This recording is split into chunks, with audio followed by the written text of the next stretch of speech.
Hello, everybody, and welcome back to Goblin Views. I am your titular goblin, and today we are brought together again with the lovely Akasha. Yes. To do some more amazing. Where did my? Oh yeah, they fell on the floor. I forgot. More amazing Spider-Man comic review stuff.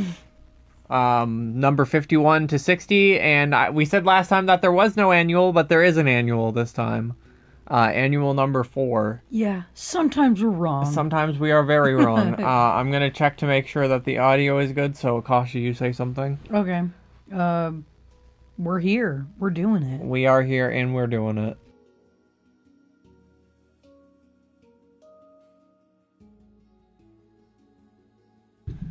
All right, then we shall get to it. Today we are going to be building Kingpin. Because he shows up. Holy shit, the pop-in is really bad for some reason. Well, and as promised, I'd just like to say we do have a new little goblin for the reviews. Well, yeah, so we do have Tippy, which we talked about earlier. We would show her on camera, but she's still healing. So... And she's a very independent lady. That too.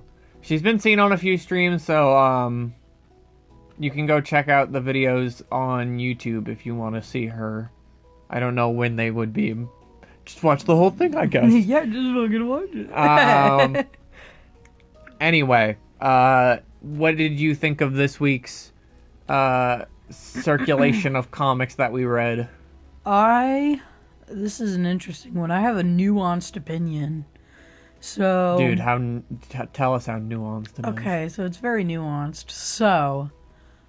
I liked most of the concepts within these comics, and I liked most of the comics themselves, but there is a big ass problem in my opinion with like logic in these, and I've had small little logic problems before, maybe a couple big ones.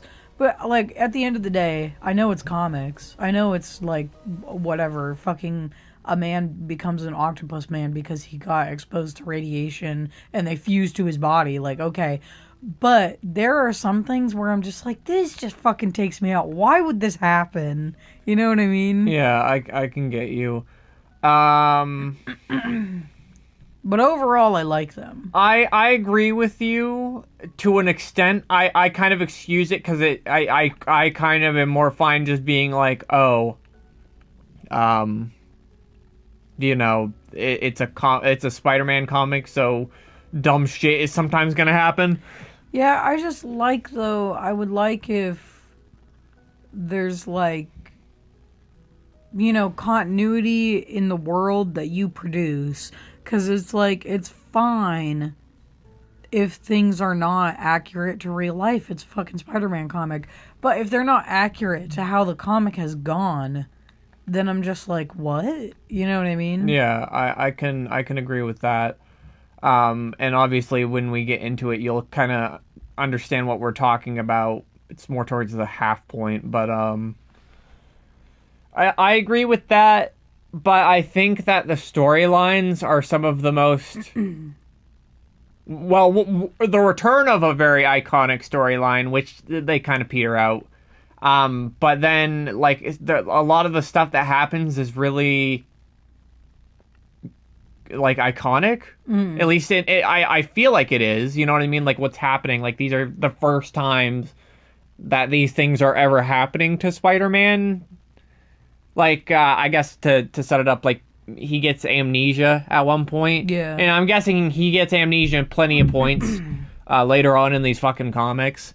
But, just as of right now, it's like, oh, he's never had to go through this before. You know what I mean? Mm-hmm.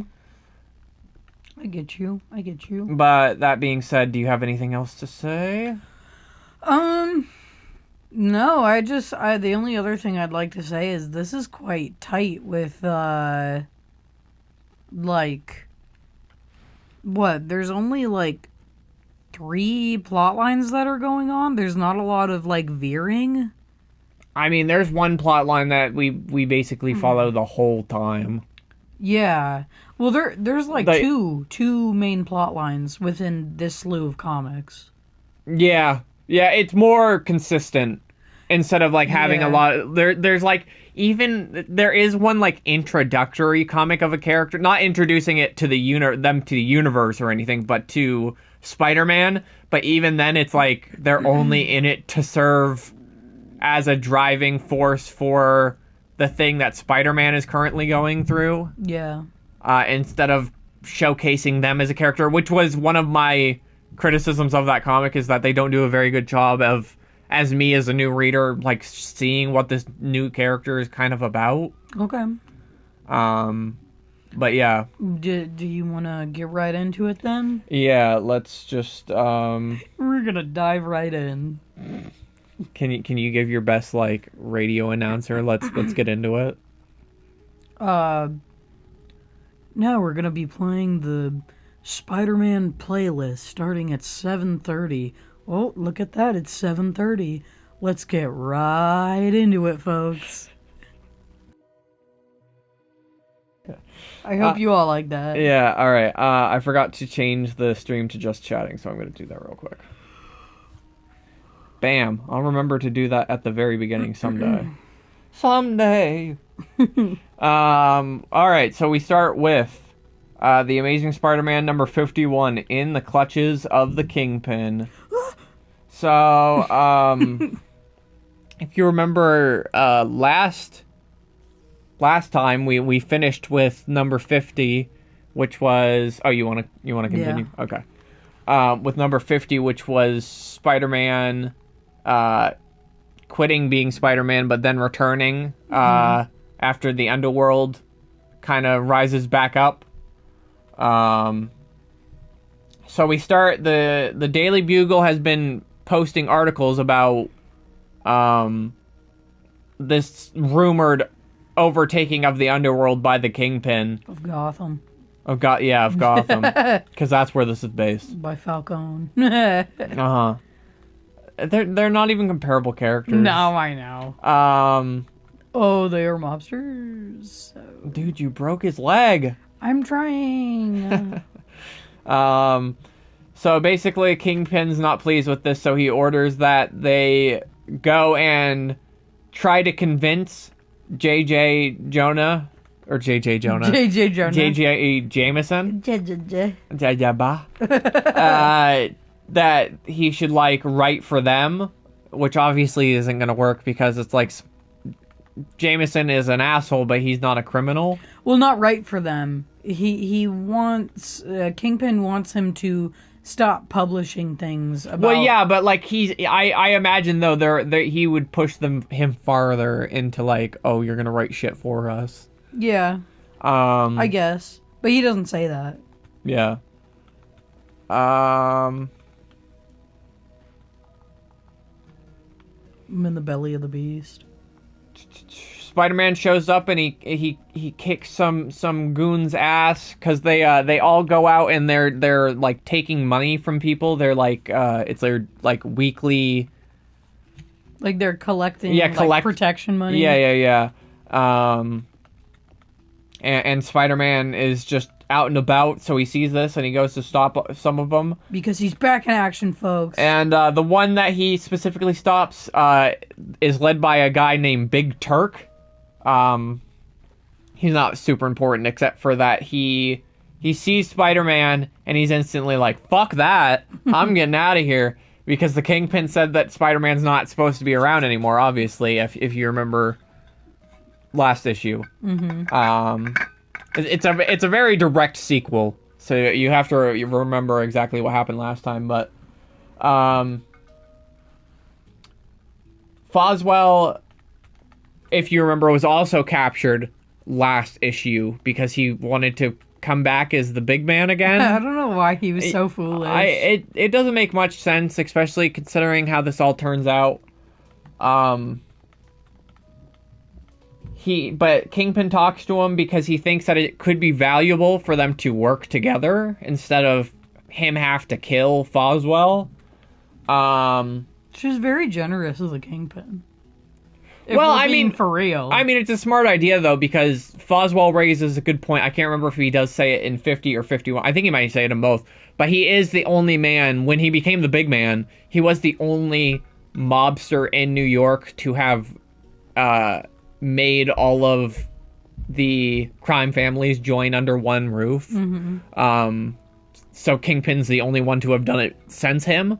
Which that was, 4 years ago at this point or something? Yeah. That do be true. It do be.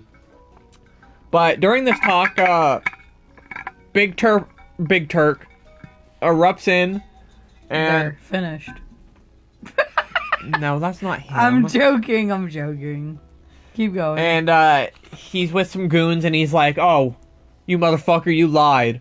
So we're gonna beat the shit out of you." And you lied about Spider-Man. Yeah, so Kingpin takes off his big white jacket and he kicks some ass. Kingpin has one of my complaints in 50 was that they don't really have him a whole lot in it, and they don't showcase like what he can do or anything, like why he's supposed to be scary. But in this, Kingpin beats the shit out of these two guys. Like, so brutally. Like, he flips them around like they're fucking dolls. and he, it's like kind of a joke that, everybody calls him fat, but his explanation is that he has, it's all muscle. Yeah. It's not fat at all, which is, like, why he's so strong or whatever. But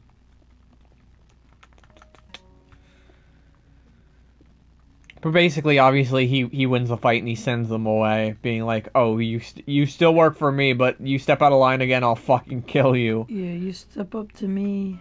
It ain't gonna be pretty. But basically, Kingpin is like, yeah, Foswell, you're very valuable right now because you and I are going to silence Jonah. J. Jonah Jameson. Mm-hmm. And Foswell goes, "Wait, what?" Oh yeah, and that's the thing. That's why it's confusing, because he doesn't want to kill James. He doesn't want to do anything bad. He doesn't want to kill people, but he wants to be this, like, maybe, I don't know, maybe we missed something. Maybe the idea is that he's trying to become the big man so that the Kingpin will go away. No, he literally just said, like, yeah, like, I was ruthless back in my day, but, like, I didn't kill people. That's what he says. He says, I'm not for killing people. It's like, what? True.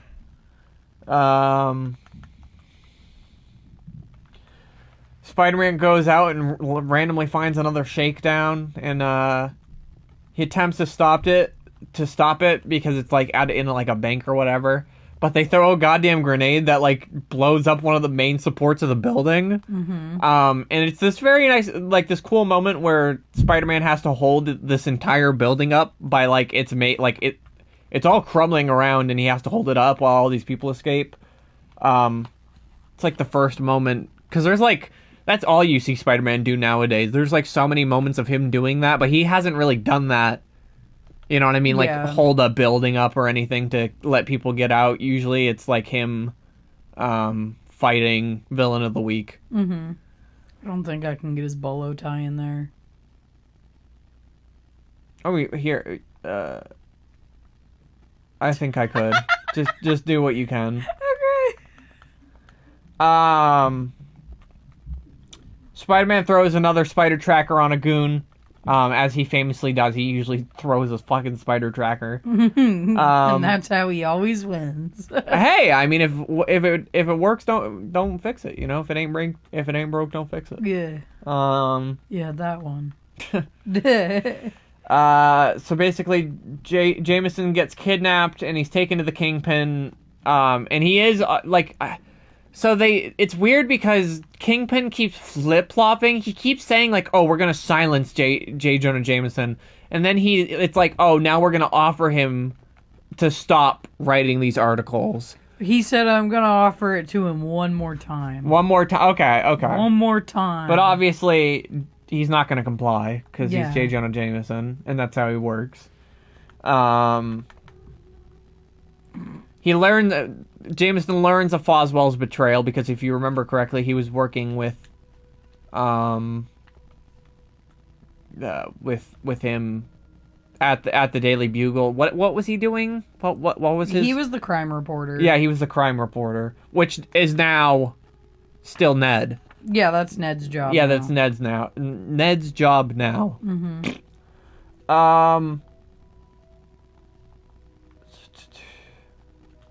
But Spider-Man shows up and he finds the Kingpin talking to because he follows the tracker, and he finds the Kingpin talking to Jameson, and he breaks in to stop him, and he fights Kingpin and breaks his cane, but he gets knocked out by gas because the Kingpin has a Joker joke. Yeah, he has a Joker flower in his cane. Yeah, no, not in his cane. It's on his lapel. Oh, on his lapel. Yeah, you're right. It's literal gas that comes out of his... David. He's being a naughty boy. He is being a naughty boy. But basically, that's how this issue ends with Spider-Man getting knocked out by some Joker-ass gas. Some Joker-ass gas. I mean, but like the only character I think of that has gas that comes out of their front side is fucking like their chest is the Joker. Yeah, you know what I mean. You're right. So, what did you think of Amazing Spider-Man 51 in the clutches of the Kingpin? I thought in this one the Spider-Man stuff was like the least interesting stuff going on. Yeah, I thought Kingpin was really fun. Yeah, Kingpin was good because you actually get to start learning shit about him. Yeah. But with Spider-Man, I'm just like, he's just fighting goons like twice in this one. Yeah. Well, I mean, that's sometimes how it works, though, is that, like, it's like every time Spider-Man goes out, he just fights goons, and then, like, Peter's story is the part that's supposed to be interesting. Yeah. Like that, like with To Be My Destiny, the 31, like, that's why I think that one's kind of lesser, because it's just him fighting goons twice, so that the plot can progress to get to a point where it works. Yeah. Which I think this one also does, because I think the next one is better than this one. Yes, I think so too. I think the next one is a lot more interesting to me. Like, not that this one isn't interesting, but well, no, it's just like you said, the Spider-Man stuff is kind of weak, and it's longer. It's obviously it's a Spider-Man comic, so you want that to be good. Yeah. But yeah, it's okay, I guess. It is okay, I guess. So we want to move on to 52? Yes. We are going on to the Amazing Spider-Man number 52, To Die a Hero. So, Spider-Man and J. Jonah Jameson are now both captured, and they get taken off to a room where it gets filled up with water. Yeah. Like a James... which he just has. Yeah, which is like a James Bond villain thing. It's meant to, like we said, they tie them to like a chair, both of them, and it fills with water, and it's gonna drown them. I don't know. It's obviously just so they can escape. Yeah. But yeah. Oh, I wrote this down because I think it's interesting, because it's the start of what we knew was going to happen, because they alluded to it already. But Betty is very not happy with the fact that Ned has to be the new crime reporter, because J. Jonah Jameson's obviously not there. They like cut back to the Daily Bugle, and he's like, "Oh shit, I need to go like try to find what the fuck is going on." Yeah, because now Foswell and J. Jonah Jameson are now both gone. Yeah. Which is concerning. So he goes out, and Betty's back to her usual, oh goodness me, don't let the man in my life die. Yeah. Which kind of sucks. I think she was more interesting when she actually... That's the thing, she's like... It's fine to have a character where her personality is that she worries, but when she drops everything else in her personality to just be the worrywart, like, at a drop of a hat, it's very annoying. Yeah. Well, it's like this happened, and then I was like, I know it's just gonna be that she's, like, upset about Ned or whatever. Like, all the time now. Yeah. Yeah, which, like, we don't see, thankfully, Yeah. a whole lot, but I feel like it's going to happen. Well, no, they kind of pick it back up, but it reminds me of the Betty Peter stuff, and I don't fucking want it. I don't want it no more. But basically, the way that Spider-Man and Jameson escape the water tank, it's pretty cool. Spider-Man creates a bubble. a web cocoon, they call it, that contains enough oxygen for long enough that when the room clears out of water and the goons come in, Spider-Man hops out of it and he beats the shit out of them. Mm-hmm.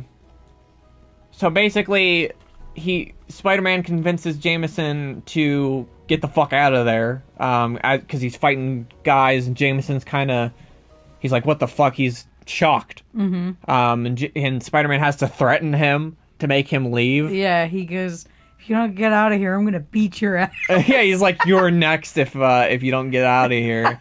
And then he freaks out and he's like, I knew it all this time. Spider-Man is fucking crazy. He wants to kill me. Yeah. But Jameson runs out, and the second he gets out, he hits himself in the head with a pipe, because they're in like a sewer area. Stupid motherfucker. So he hits himself in the head with a pipe and knocks himself out. So we cut back to Kingpin and Foswell, and Kingpin's like shouting at Foswell because he basically thinks Foswell's a chicken shit coward. Yeah. Because he's not okay with killing people. Yeah. So he's like, I'm gonna kill you.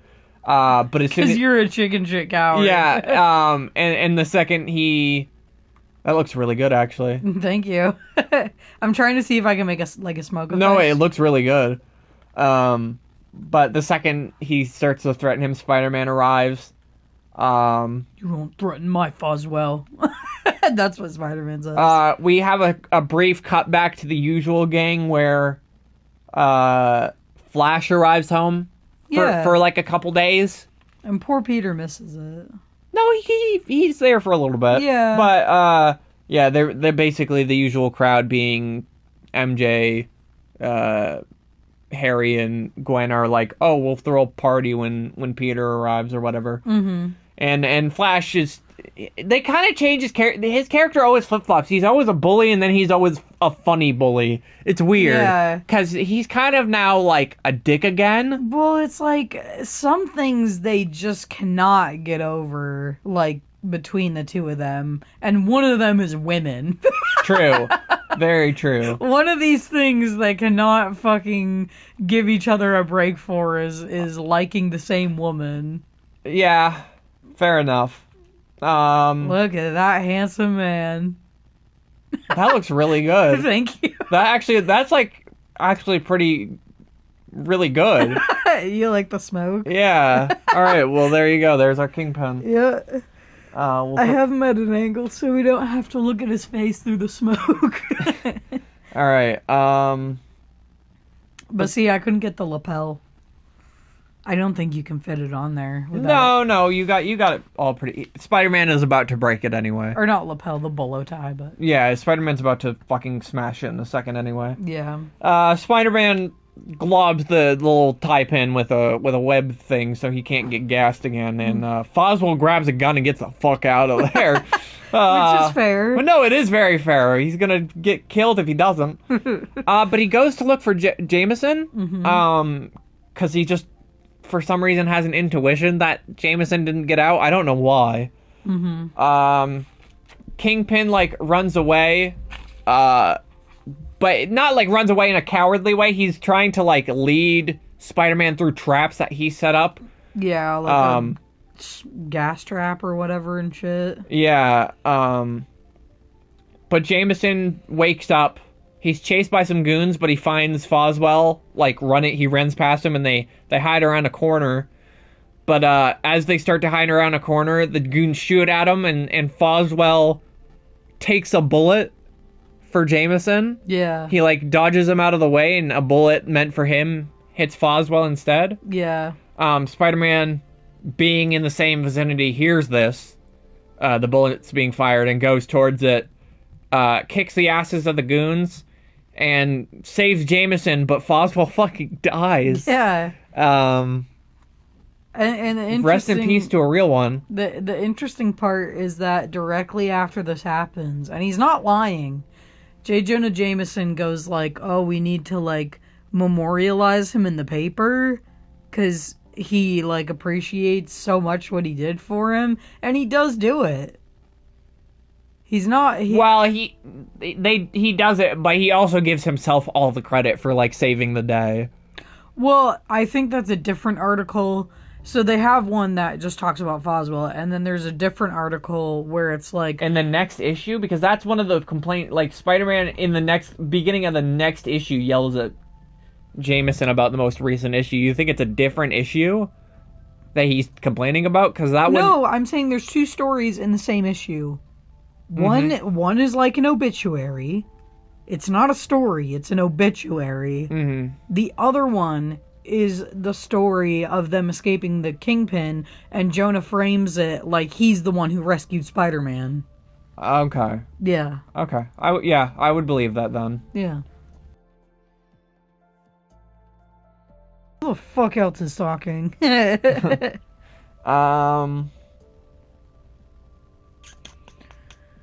Oh yeah, so basically Ned legitimately gets Foswell's job now. Yeah. Jameson like talks to Ned after this, and he like legitimately gives him his job now. Mm-hmm. Spider-Man gets shit on. It's weird how this one ends, because he gets some like shit from Jameson and he leaves, and he's like, "Oh, I'll never save Jameson again." And then immediately he's like, no, that's not right. Yeah. I will save Jameson again if I have to. But like, he always flip-flops on how he feels about like Jameson, like, because he like, this is the only time he says that, and then he's instantly like, now I'd save him again. Yeah. But then sometimes he'll be like, I wish I could kill that motherfucker. You know what I mean? So now, folks, keep all this in mind. Keep 51 and 52 in mind. Put a pin in it. And now we're moving on. Well, No, you can give your opinion. I'm just saying about the story. Just put a pin in the story aspect. Oh, because it just halts? Yeah. Yeah, what, the whole Foswell thing or whatever? No, this whole... What are you talking about? Events. Just keep it in mind. I'm saying keep it in mind. What are you talking about? You are such a motherfucker. I'm saying keep it in mind for later. Okay. But I don't understand what you don't get. I don't know. I don't understand. I don't know what you're trying to allude to. You don't get that this connects with this. Oh, yeah. That's what I mean. Oh, yeah, that the Kingpin escapes. Yes. Oh, my God. Okay. Anyway. Well, because I thought you were trying to move on to the next comic. I was like, bitch, we gotta give our thoughts on this one. No. What are your thoughts on 52? The Amazing Spider-Man 52 well, now to Die hate Hero? It. Now I hate it because of you fucking ruining it, dude. I think it's a really good issue. Yeah, I think it's really good too. I like the Cocoon. I like when Spider-Man fights the Kingpin, because I think the Kingpin's cool.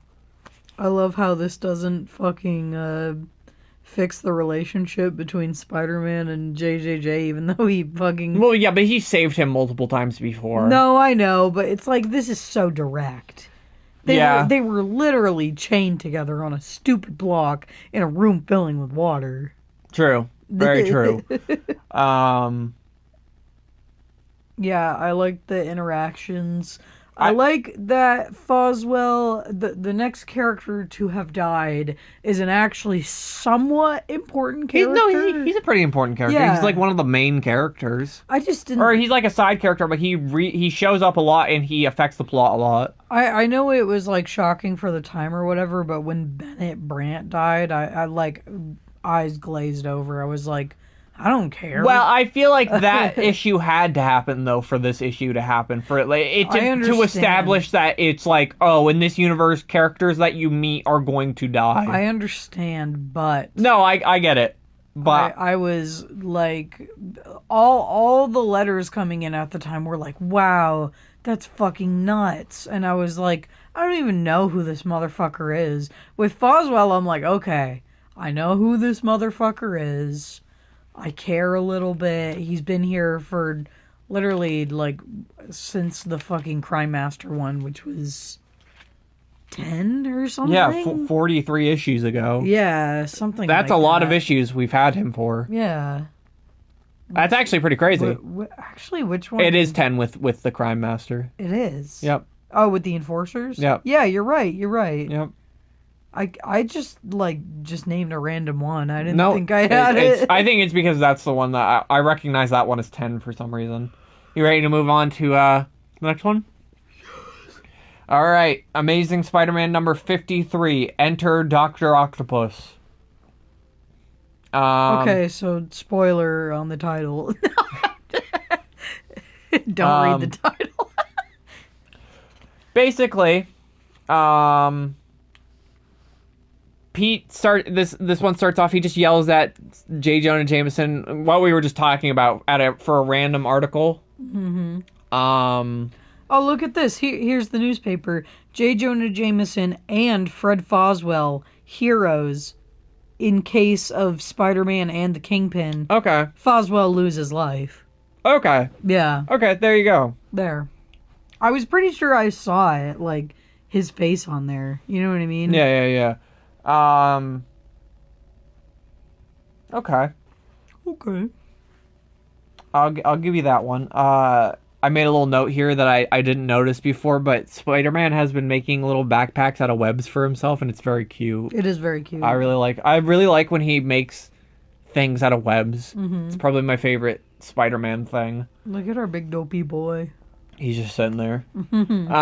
So Peter gets invited. He goes to school, and he gets invited to a science expo showing off a nullifier. Yeah. Do you want to explain the nullifier right now? Because that's going to be really important. Yeah, I'll explain the nullifier. So the nullifier nullifies, as Gwen Stacy aptly points out. She literally says that. The professor asks her, so what do you think the nullifier does? And she goes, I believe it nullifies. And I'm like, okay. But it's supposed to, like, basically deactivate like nukes, or like no. Yeah, that's what it's meant to do. That's what it's meant to do. Explain what it does in this. Well, it nullifies everything. It can like deactivate literally anything, which is one of my fucking problems. Anything that uses I want to say mechanical, but you make a good point. Okay, so they say it turns off anything mechanical. Mm-hmm. But it turns off, it makes guns not usable?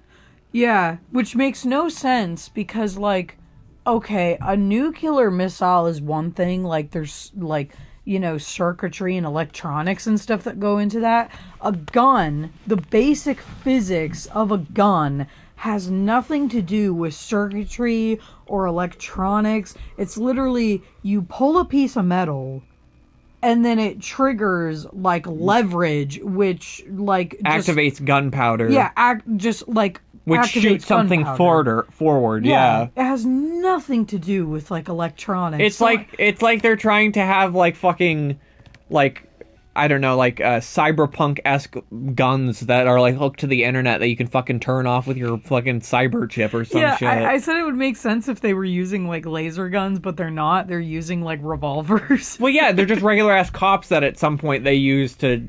Yeah, so... Yeah, I was saying, though, the comparison I could make is this nullifier, by these rules of being able to deactivate a gun, a regular gun, is the same as if I, like, pushed over that water bottle, but the nullifier... Oh, well, I can't see it, but my water bottle's here. Yeah, the water bottle.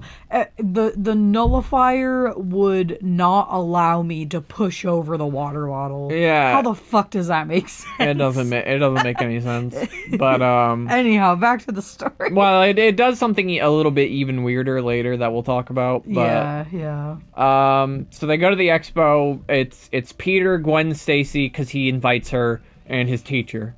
They go to this expo to see this nullifier that we just talked about, and Pete's spidey sense is fucking ringing the entire time they're there. They sit down and the expo starts, and immediately Dr. Octopus reveals himself, and he wants this nullifier. And this is one of my problems, because this nullifier becomes a big plot point for, like, a major amount of these comics. But why does Doc Ock need it? I guess the idea is it's like, oh, it'll make him strong and powerful because he has a thing that can disactivate nukes. But it's like, when the fuck are people firing nukes at him? I guess now they will be if he succeeds. Well, yeah, like, why would you want to make yourself a target? Available for nuke attacks? Yeah, I don't know. I guess he is already irradiated, and it seems like he can't be anymore because he's just already always constantly around it. You know what I mean? Yeah. But, like, it doesn't make any sense. It makes no sense. Also, I love the fact that this, like, so distinct Melvin motherfucker wearing green. He refuses to wear any color but green. This green... Yeah, well, he changes his outfit again. Yeah. It's an all green one this time, but he has a cloak at least for a little bit. This green Melvin looking motherfucker is undistinguishable in the crowd up until he stands Well, up. he's wearing a hood, isn't he? He's just wearing a cloak. I know he's wearing a cloak, but, like, look at that face. I'd see that face in a crowd. Well, and he's also wearing, like, the fucking Doc Ock goggles. Who the fuck That's wears... what I'm saying. Who wears goggles like that besides him? If I saw him in the crowd, even if I was like, is that like someone cosplaying as Doc Ock? If I live in this world, I'm like, we're at a science expo. This is not good. Yeah. Get the fuck out of here. Yeah,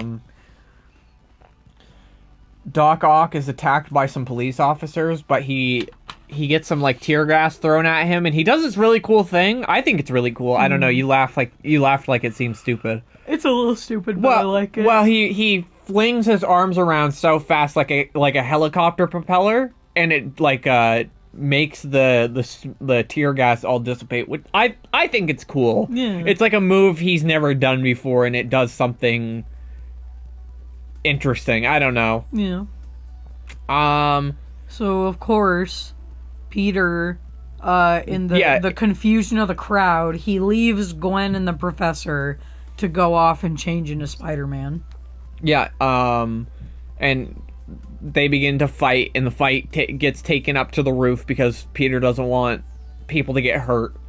But basically, Ock does he kind of realize he's losing?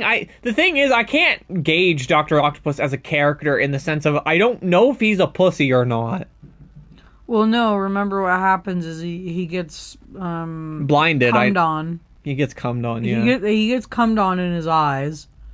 And so he goes, shit, I can't see anymore, so I have to run away. But in the panel before he gets cummed on, he says, you still don't realize that I hold all the aces.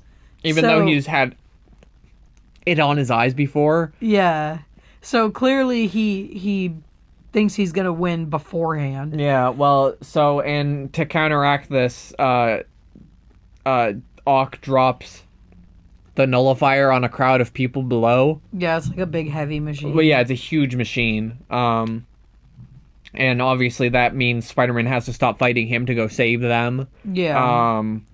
But Ock escapes. Spider-Man throws another spider tracker on his ass before he leaves. Mm-hmm. And he literally does throw it on his ass. He does. I'm not kidding.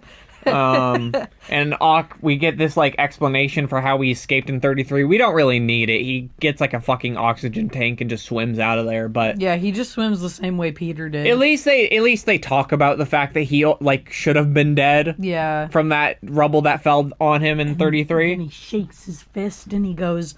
God damn it, in the past, he goes, Spider-Man was here 20 seconds ago, I didn't kill him. Yeah, well, he returns to his base. In the present now. In the present. And he finds the tracker, and he's like, oh shit, I'm gonna set up a trap. Mm-hmm. For Spider-Man. We cut back to the usual crowd. Peter shows up, and it's really sweet. Gwen is very, very affectionate because he's been missing for a bit. Like, he's been gone for like a couple days, which kind of causes a rift between him and Harry. Harry starts to get really pissed. Harry is so moody in these. Well, but barely enough though, because his roommate doesn't talk to him. He never sees him. Yeah. Like he invited him with the under the prospect that they were going to hang out. You can't be angry with Harry because one of your issues with Ultimate Spider-Man the show is that Harry gets dunked on so often because Peter doesn't hang out with him. It's the same thing. Peter won't hang out with him. It is the same thing, but Harry's ugly. No, I'm just joking. It is the same thing. It's just like, my problem is, I understand all that, but the impetus of when Harry starts to be a big fat bitch is over women.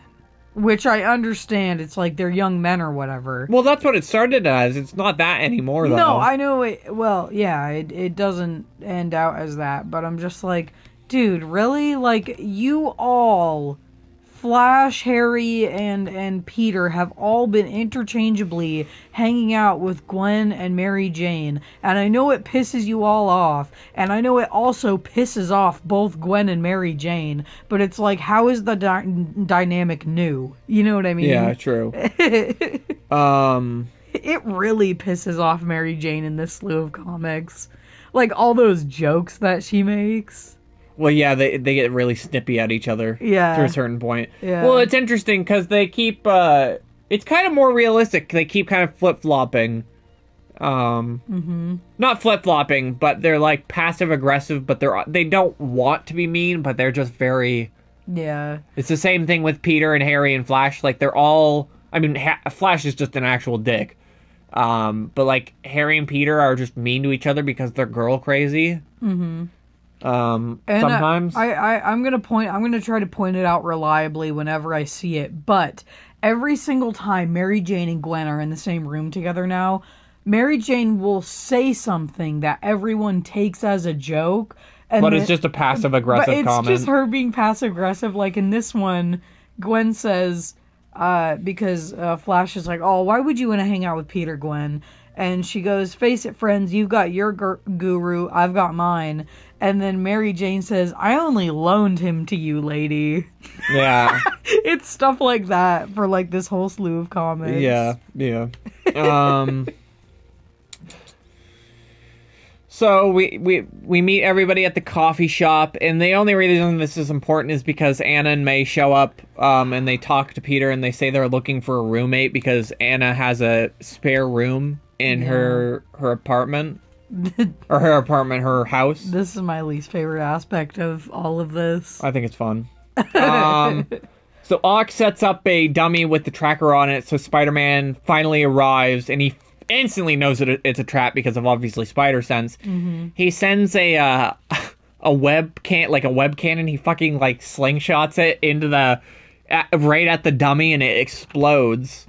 And it kind of, I don't know, it feels like the comic is trying to be like, oh, Spider-Man blew up, but clearly he didn't because he knew it was a not legit. No, it doesn't really show that. Look at the frames. You're just like, Spider-Man, go. It gets tossed in there. The only thing is that Doc Ock believes. Well, yeah, but you as the audience, you're like, oh, did he maybe blow up in that? Because it's a big explosion. It is a pretty big explosion, but... And he's, like, standing outside the window is my point, you know what I mean? Yeah. He could have quickly zipped out. They just don't show it. There's probably, like, 10 seconds in between... Well, no, not 10. Like, 2 seconds, and he's like... Yeah. Fair enough. But they don't show it, so you know what I mean? I think it's supposed to be a little bit of an air of mystery, because this is right when it ends, where Doc Ock leaves because he's like, oh, I beat Spider-Man, but now I need a place to hide because the government wants me. Yeah. Or no, it doesn't. Okay, Spider-Man does get out. I forget. Spider-Man rushes out. He loses Doc Ock, but where does Doc Ock go, Akasha? All right. So you want to talk about this issue before we move on to that? Yeah. What did you think of this issue? I think it's really good. Yeah, I think this is the best. I was saying to you not too long ago, I think it is the best Doc Ock, because I still stand firmly by the opinion that If This Be My Destiny, Man on a Rampage, and the final chapter is not so much a Doc Ock story as it is a Spider-Man centric story, you know what I mean? Like, Doc Ock's not Doc Ock very... just gets owned. Yeah, he's not very important, but in this, there's a lot to him, and I think it's his best outing as the character. Yeah. He's more defined as a character. You get to see him kind of do funny bullshit. I think I like this one a lot, too, because it's right before a lot of this unbelievable crap happens. Yeah. That I think is crap. Well, yeah, the thing you think is crap, but I think the things that happen otherwise than that are good. Yeah, well, it's just like, yeah, I read that one and I have the little nagging thing in the back of my head, like, why the fuck is this nullifier stopping a gun? But, like, other than that, it's like, you know, who cares? It's a pretty good one. There's a good fight. Spider-Man decidedly defeats him for the moment, and then there's like a good dynamic at the end where Doc Ock is like, "Yes, I killed Spider-Man." Yeah. Yeah. All right. Let's move on then to The Amazing Spider-Man number 54, The Tentacles and the Trap. Yup. Yup. Kasha, where does Doc Ock go? Oh my god. Okay. We open up Doc Ock. Oh, what do we see here on this page? I'm not even reading the text right now. I go, that's Doc Ock, and that's Aunt May. What the fuck? And so I read a little further. Doc Ock wants to be Anna Watson and May Parker's Anna Watson and May Parker's new roommate. Okay, let's dissect this a little. Let's approach this analytically.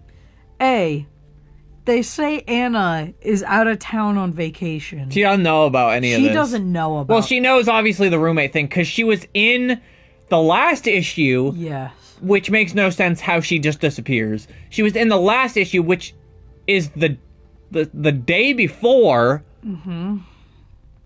Telling Peter that they're looking for a roommate. The day after, she's for some reason gone. She's gone, and Aunt May does not call her or consult her and be like, hey, there's a guy who wants to move in.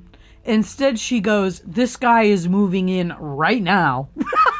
Because I met him once and I thought... Well, if you all remember, she did meet him once during annual number 1. The first outing of the Sinister Six, and she was infatuated with him. She thought he was handsome. Yeah. She thought he was a charming man, which it's understandable to an extent why she thinks it's a good idea to room with this person.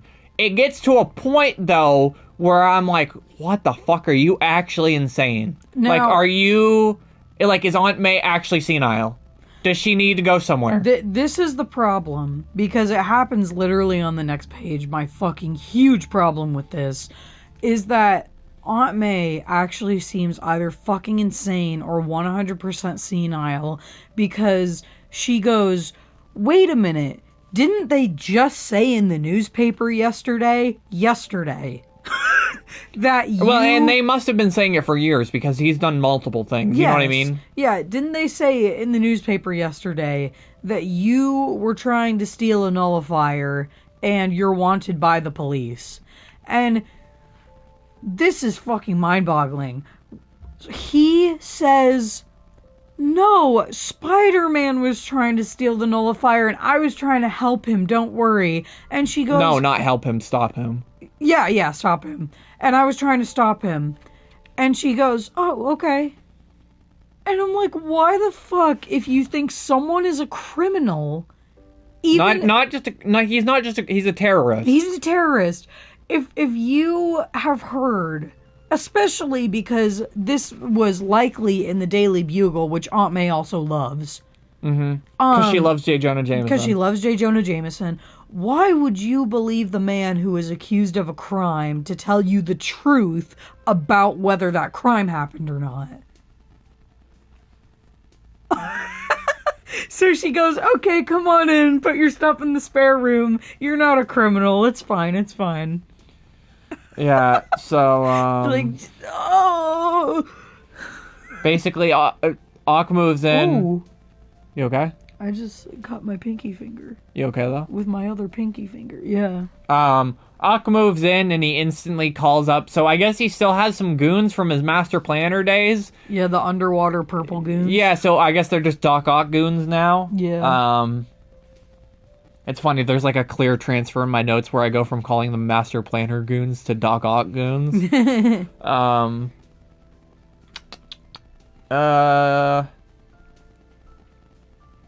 Peter hasn't been seen for days still.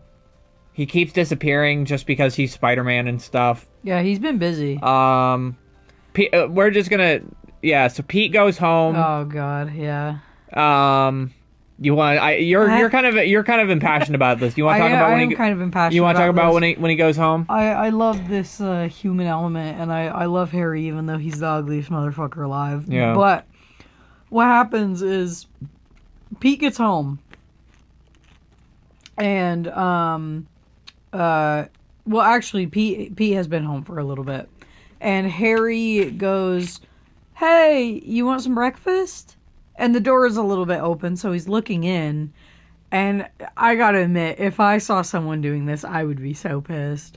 What happens is Peter has some Spider-Man stuff out. Well, he's working on his, webs. Yeah, he's working on his webs, and his costume is hanging on the closet door. And so he hurriedly closes the closet door and, hides everything. And then he goes, "Oh, yeah, sure, Harry, I'll come eat breakfast." And then Harry goes, "Forget about it. What, do you have to lock up everything before you come see me? Like I'm gonna steal out of your room?" So then he basically says, "Oh, you can just, move out if that's how you think." Yeah. And it's like, damn. And then Peter goes, "Oh, okay, I'm just going, I guess." Not leaving the apartment forever, but he's just like, "Oh, I don't give a shit. I'm gonna go to the Daily Bugle." Well, yeah, I guess he goes to the Daily Bugle, and it's only important because we meet the new, editor. Yeah. What's his name? Robertson? Joe Robertson? Yes, yeah. Good old Joey. And he's kind of important because he's, the filter for J. Jonah Jameson now. He doesn't post the same shit that they used to anymore now. Yeah. It's more filtered and less Spider-Man hate-centered. Yeah, he has a pretty high position, so he can kind of curb what they're printing. Yeah. Somewhat. Somewhat. Yeah, so Pete goes to May's house, Anna and May's house. And obviously he finds May having tea or something with Doc Ock, and he tries to convince her that he's bad. Wait, hold on. MJ and Gwen moment before it doesn't matter. It does matter. Briefly they see Gwen and MJ before Pete goes to see Aunt May, and Gwen shows up, and Mary says, "The poor child never heard that three's a crowd." So it doesn't matter. I just think it's funny. I think these interactions are funny. Anyhow, he goes to Aunt May's house. Yeah. You can continue. You fucking interrupt me already. Continue. So he goes to Aunt May's house, and he goes, "What the fuck? Doc Ock is sitting at your kitchen table drinking motherfucking tea." And she goes, "Oh no, it's fine. He's not a criminal." And then he says, "I dabble a bit in science myself." Well, yeah, which I said to you, I don't know if it's for sure. Maybe it is, but it's not in a Green Goblin comic, which makes me think it can't be then. Yeah. That he says that, and it sounds very similar to the "I'm somewhat of a scientist myself." Yeah, because Aunt May has been saying, "Oh, Peter is a science major," which I'm just going to say right now, saying those words, science major. Science major. I hate that. There's not a science major. There's no, there are science majors. There's no such thing as having a major in all of science. What the fuck does Peter study? Chemistry? I don't know. Anyhow. I think the idea, yeah. I guess so. He does mostly chemistry yeah, stuff. well, think about it. He does a bunch of serum shit. But he and Gwen both say that they are science majors all the time. And I'm like, what the fuck do you mean? You can't be majored in all of science. You have to pick, like, biology or chemistry. Or, doesn't matter. Anyhow, Doc Ock says, I dabble in a bit of science myself. Yeah. And he keeps saying, like, he's trying to be polite in front of Aunt May, being like, oh, I'll help Peter with his homework and stuff. I'm, like, really good at science. Yeah, he threatens Peter when Aunt May steps away. And, obviously, he's just not gonna get... May's not going to believe him, and he's just not going to get his way, so he leaves. Yeah, Doc Ock basically says, I will murder your aunt and you if you go to the police. Yeah. So he comes back as Spider-Man, and Doc Ock calls his goons, and his goons start beating the shit out of Spider-Man. And, you know, a crowd forms around, and once Spider-Man's defeated all these goons, he sees May within the crowd of all these people, and he's like, oh shit, okay, I could go back and kick the ass of Doc Ock because she's not in the house. So he goes back, tries to fight Doc Ock,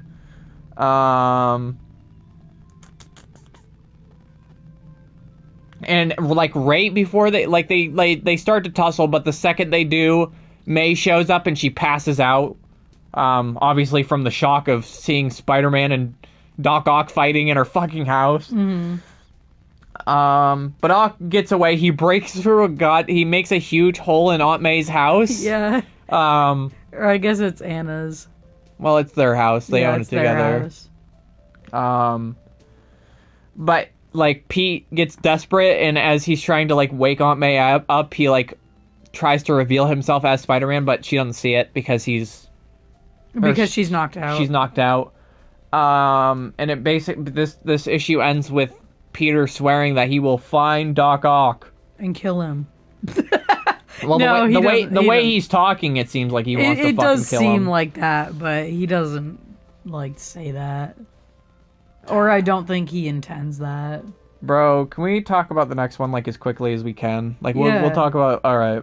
What, the annual? Yeah, because I have nothing to say about it. That's okay. I can barely remember what happened in it. All right. So, what did you think of the Amazing Spider-Man annual or Amazing Spider-Man number 54, The Tentacles in the Trap? I think it really fucking pulls me out of it. This whole bullshit where Aunt May won't believe him at all. Yeah. Won't listen to her fucking nephew that she loves so much. Will listen to the man she knows has been reported as a criminal. A terrorist. Yes. It's like whether he's not a criminal. He's done too many things to be considered. He's a fucking terrorist. Yeah. Yeah, no, I think it's pretty good. I wish they had kind of drawn out the idea of Doc Ock living with Aunt May. That could have been like a whole thing. Yeah. I wish as well that it just like to me it also makes no sense why he would go and like give his real identity to someone that is gonna rent him a room. Like, I don't care if you've met this person before, but like, why would you even go to someone you've met before? I would go to some random stranger, put on a disguise, like fucking move to Albuquerque, and be like, hi, I'm Mr. Octopus. How are you?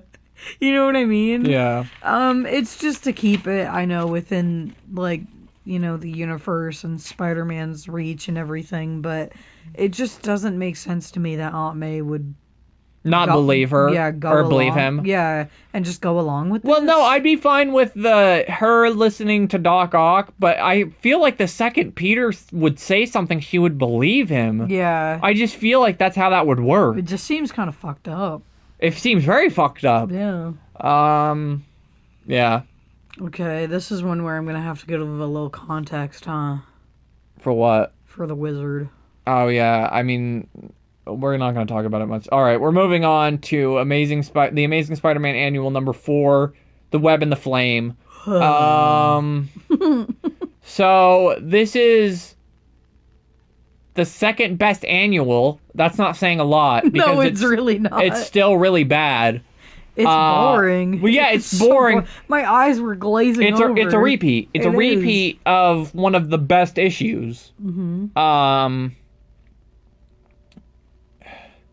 So basically, let's just be quick. Yeah. Spider-Man goes to Hollywood because he gets hired for a movie with the Human Torch. The movie turns out to be fucking fake. It's the same as the first issue with the Green Goblin. I believe that's number 14. Where the Green Goblin first shows up, where it's a fake movie production. Mm-hmm. But it's just the same thing, but this time instead with Mysterio and the Wizard. Yeah. Yeah, so who is the Wizard? So the Wizard is some asshole from the Human Torch comics at the time, which when the Wizard first showed up, it was Strange Tales, where it was only a Human Torch comic. Now that I'm reading further, it's a Human Torch and Thing comic. But the Wizard is mainly a Human Torch villain, and he is simply a man who is very smart. Yeah. He just, like, can make inventions and stuff. Like, that's all he does. And one of the things that he did before that he does again in this comic is he makes, like, a suit that replicates himself as the Human Torch, which he does in this annual as well. Well, and I thought he was the Chameleon, because they were, like, portraying them as mystery villains, so I was like, oh, it's a fake Human Torch. I thought it was going to be Chameleon. No, it's just, like, a guy who's smart and makes inventions. Yeah. Yeah, Wizard kind of sucks. And they, like, make Mysterio suck in this, too, because it's just, like, it just gets revealed that it's a plot by Mysterio and the Wizard, and then Johnny and well, yeah, so Spider-Man go to fight them, and it's just like they're both bitching at each other. Let me give the cliff notes basically. So yeah. Spider-Man and Human Torch are kind of nagging at each other this whole time. They don't like each other very much. They fight because Spider-Man's tricked into thinking that the Human Torch attacks him, but it's actually the Wizard disguised as him. They fight, and then it gets revealed to them that it's a ploy. And then it's just this whole thing where they chase them for, like, over half the issue. Yeah. It's so bad. It's so long. It never ends. The only good part of the chase is when they fight a giant robotic gorilla. Yeah. That's the best part. But that's it. They just defeat them. Hold that note. I'm gonna go check on Tippy real quick. Okay. Yeah. Alright. Well, yeah. Annual number 4, though, it's lame. It's a repeat. They do nothing interesting with it. Oh, if you're wondering when it fits in the timeline, they say that Aunt May is on vacation during this time, so we assume that it's during the time, assumedly after the lizard stuff, but before Aunt May came home from vacation in the last slew of comics, if you remember all of that.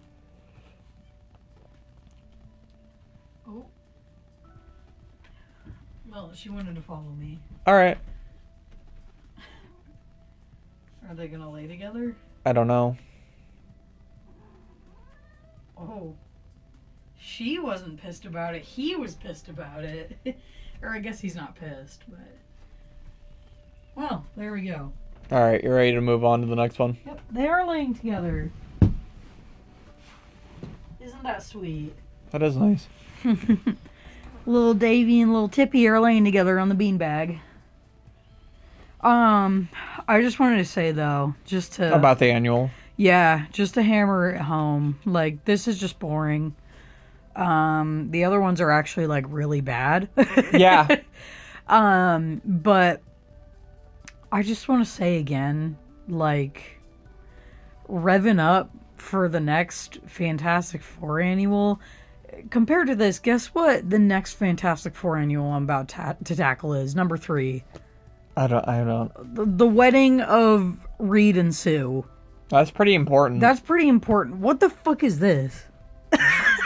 Yeah, I feel like these things should be held for, like, special events, and none of these are special, except for the Sinister Six one. No. Like, him and Doctor Strange meeting is not that special. him and... Or at least they really make it not special. What was the third one even? Oh, him meeting the Avengers should have been special. But it's not. Annoying. It's annoying. It's just bad. Yeah. Yeah. Very disappointing. Yeah. Alright. On to... number 55. The Amazing Spider-Man number 55. Doc Ock wins. Alright. So, every issue starting out the same. It's weird. Spider-Man just finds some random thugs and beats them up. Yeah. He finds some random Doc Ock thugs and beats them up. And Doc Ock appears on a screen and he tells Spider-Man that he's going to attempt the crime of the century. He keeps calling it the crime of the century, which it's him just stealing the nullifier again. Why was he not, like, more meticulous about it the first time? Because now he's got, like, a plan about it. So John Jameson's returning, and he is now watching over the nullifier. He is like he's one of the leader groups that like watches over it. May is doing fine. There's still a huge hole in her wall, but Pete is hoping that he will get enough picks that he will be able to pay for it. Mm-hmm. Ock learns of, like, what? Just another one. Oh, go ahead and talk about it. Okay, so...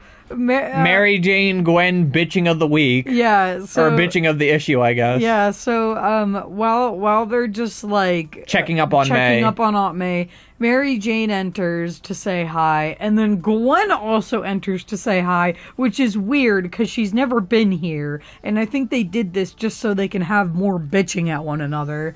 But what happens is Gwen says, I heard what happened and wondered if there was anything I could do about Aunt May. And MJ says, for starters, how about saying goodbye? Yeah, so Ock learns the plans of where the nullifier is going, because he has like a rat there, and he learns through like a little television screen. And then he steals it. He robs it, and he turns it into a little sit-down gun machine thing. The nullifier. So this is where all the issues start coming, where he can use it, so he shoots it at, like, guards, and guns don't work and stuff now. Yeah, and he can use it for anything. Yeah. Well, it's like, how did the nullifier work in the first fucking place if it wasn't a gun in the first place? Like, how did you use it? Was it just a wave? I guess, but, like, this is still a wave, you know? That's what I'm saying. I don't understand how it works in the first place. And they act like he's, like, a fucking genius for this, but I'm confused because I'm like, wasn't it a ray at the start? Yeah, also, he plans to take over, like, he steals the nullifier and then he takes over Stark Industries. I don't know why. Like, why? There's no reason. Also, we say Stark Industries. Yes, Iron Man should be there, but he's not because I guess he got, like, injured in another battle, they say. I'm not there yet. So yeah, well, no, they say it, like, in the comic. No, I know. I'm just saying I can't comment any further on that. But Spider-Man arrives, tries to fight Doc Ock, but Doc Ock blasts him with the nullifier, attempting to do something. And what does that do, Akasha? For some reason... it makes Spider-Man lose his memory. Yes.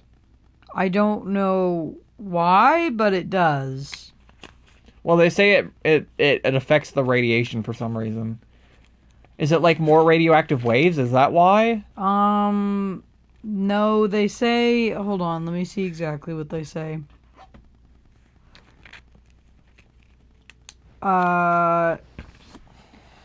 He literally says, I don't know what effect this will have against you, Spider-Man. Yeah? But won't it be interesting to find out? Yeah, but no, in the notes, the editor notes, in like the next one or something, Stan says something. Does he? Right there. Although Doc Ock has no way of knowing it, a nullifier has affected the amazing radioactivity in Spidey's blood. Yeah. What does radioactivity have to do with getting amnesia? Well, I'm saying maybe the nullifier has more radioactive waves, so it, like, disrupted his brain? I don't know. I don't fucking know. I mean, radioactive shit does affect your brain. It does, but it's like, you don't get amnesia, you get red blotches on your body. Yeah. I don't know. What did you think of that one, though? Of number 55, Doc Ock wins? Not a whole lot happens in it, just a lot of, Well, it's just like he's fucking stealing it again. He's just stealing the nullifier again.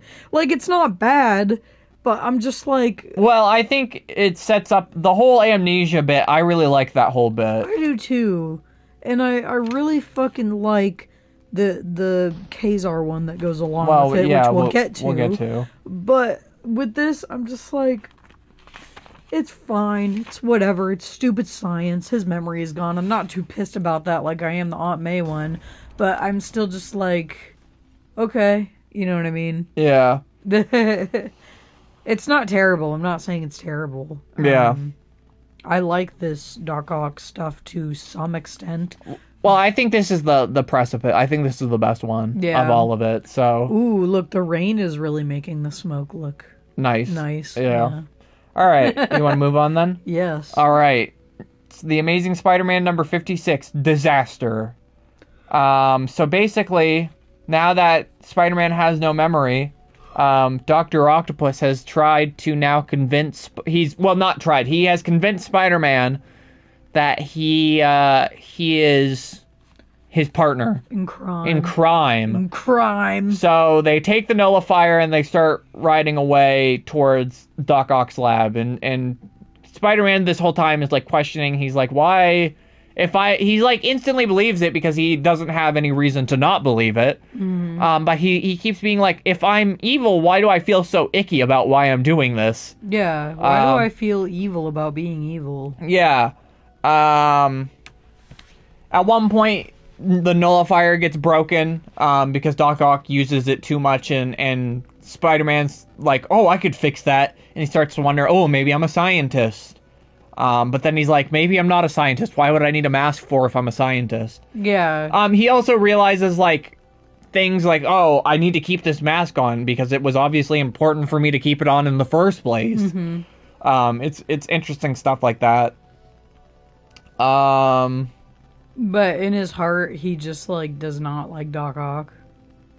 Yeah, no, well, that's one of the things. He keeps questioning evil things, and he's also like, Doc Ock's a gross dude. I don't like him at all. Yeah.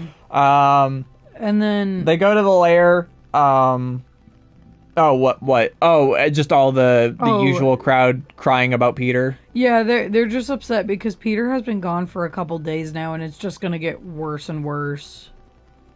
Yeah. Yeah, like they're all concerned. Aunt May is really having a hard time. Well, yeah, but she always really has a hard time. No, I know, but like she is just like getting so upset about this, and I saw that and I was like, she's gonna have another fucking fit, isn't she? Yeah. Yeah. So Spider-Man and Doc Ock go back to their lab. I think we swapped this because I think this happens before we go back to the usual crowd. I think it's in tandem, but whatever. They go back to the lair, and Spider-Man attacks Doc Ock at one point because Doc Ock is, like, persistent in being like, oh, I need you to remove your mask. And Spider-Man's like, if we're partners, you would know what my fucking face looks like, you weirdo. But Doc Ock gets, like, very fearful of him because he's like, oh, shit. He's gonna kill me if he, like, attacks me because he's not gonna remember that he's a good guy. Yeah. Which I think that's an interesting little point that Doc Ock's, like, kind of a pussy in that regard, that he'll push him but not too far. Yeah. He really does push him around in this comic. Yeah, he does. Well, it gets to a point where it doesn't work out for him, obviously. Yeah. But yeah, Spider-Man has to go out and steal some isotopes because obviously, like we said, the nullifier gets broken. And he does it, and he feels really, really bad about it. But he leaves a map behind, like, mentally, intentionally. Like, so that the cops will find where Doc Ock is. Yeah, like, subconsciously, the good guy part of him leaves the map. Yep. Which leads back to the lair. And I would also like to point out, because I think this is important, because this is a new important character, and it happens there. Yeah, we meet, because Gwen is also worried about Peter, so she calls her dad, who is Captain Stacey. Captain Stacey, who you thought it was that cop that saved Spider-Man. I did, Nope. yeah. It's not Joe. No, it's not Joe. Not Joe. It's some random David Lynch-looking motherfucker. Yeah. This old white-haired dude who is like... He works with, John for this first bit. Yeah, like, he's a consultant for, like, the police, because he's, like, retired now, but... He's the retired police commissioner. Yeah. Yeah, and he's gonna be more and more important as we go on. Yeah, so basically... Spider-Man returns and Ock attacks him again. Ock attacks him this time. Because he feels that he has no use for him outside of fixing, which makes no sense. Because what if the nullifier fucking breaks again? But it's also, he thinks Spider-Man is going to betray him because he realizes he left the map behind. Yeah. They fight and the fucking army arrives. So, Doc Ock gets arrested, but because John shows up and he hits Doc Ock with the nullifier, right? Yeah, he hits him with the nullifier and it stops his arms. And Spider-Man's kind of conflicted on what to do, and Spider-Man just walks up to John. And he's just like, bro, I don't know what the fuck is going on right now. Mm-hmm. And John believes him because he's been saved by this man 3 times. So, he doesn't help Doc Ock in the end. Yeah, Spidey doesn't. Yeah, so Doc Ock gets arrested, and John attempts to arrest Spider-Man because clearly he's been doing some illegal shit, but Spider-Man runs away, and he finally takes a chance to look at himself in the mirror, and he just doesn't remember himself at all. Yeah. And that's how it ends, and he still has no memory. Mm-hmm. But yeah, what is your thoughts on The Amazing Spider-Man number 56, Disaster? I think it's really good. I think it's really good as well. I like all the John stuff. I like the Doc Ock stuff. Yeah, I like the Spider-Man stuff. I like that John is there because it makes sense that he would go there and give Spider-Man a chance. And I also like that in his heart, in the end, Spidey just goes like, man, I hate this motherfucker. Who did Doc Ock? Yeah, it's a Doc Ock, and he's just like, I don't think I'm a criminal. You know what I mean? Yeah. Yeah, I like it. So, alright, we want to move on then? Yeah. Alright. The Amazing Spider-Man number 57, The Coming of Kazaar. Alright. I really like this one. Yeah, so this one, Spider-Man's homeless. Yep. He steals food. He sleeps on awnings. Well, he sleeps in the subway on, the big platforms at the top. Yeah. Yeah. And he's sad because he doesn't remember who he is. Aunt May has another fit because Peter's been missing for, weeks at this point. Mm-hmm. And John Jameson is being questioned about why he let Spider-Man go. And he says, well, I don't believe that he did anything wrong. I believe there's more to this, because he saved me multiple times, and his superiors are apparently nice enough that they believe him. Yeah. It's very odd. And actually, a kind of tension starts between, him and his father. Yeah, John him and his father. Yeah, I mean, it started a while ago, and I think it's probably because of the whole him sicking Spider-Man on him bit. That probably didn't help that whole cause. Yeah. But yeah, they don't really... all they talk about is Spider-Man, and they argue about it. That's all they talk about now. Yeah. But basically, it ends with J. Jonah Jameson going to the airport to visit, I guess, how would you, what? To take pictures, to do a story. Yeah, to do a story on Kazaar. Yeah, so could you explain Kazaar? Because I don't even really know much about him. So Kazaar arrives in New York. Okay, and he's from my understanding... Yeah. He shows up and he used to live in the Savage Lands, which is where Kraven's from. Which They have not established. They have not established that Kraven's from there, but they do say that that Kazaar is from there. Well, they don't say he's from the Savage Lands, but they say he's from somewhere savage. Yeah, they say he's like a jungle man. Yeah, so he's acquired wealth recently somehow, and he's sophisticated. He has I don't know about this part. He has somehow inherited an English estate. I don't know how. I'm not there yet. I don't know when the fuck that happens. The only other information I can give you about Kazaar is that I just read X-Men number 10. Or is it number 10? I want to make sure. I don't want to fuck it up. I just read X-Men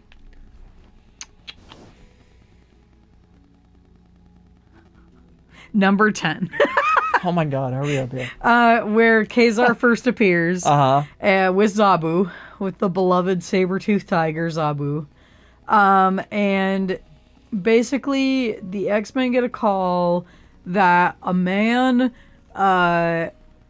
in Antarctica in a loincloth walked like out of nowhere, saving someone on an Antarctic expedition, left them there, like back with his group.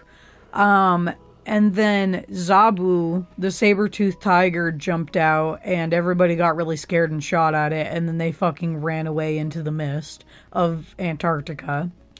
And so the X-Men investigate it, and basically there is a big crack in Antarctica in which lives dinosaurs, prehistoric mammals like megafauna, like mastodons. So that is the Savage Lands. It will be. They didn't call it that. Yeah. But that's where Kazaar lives.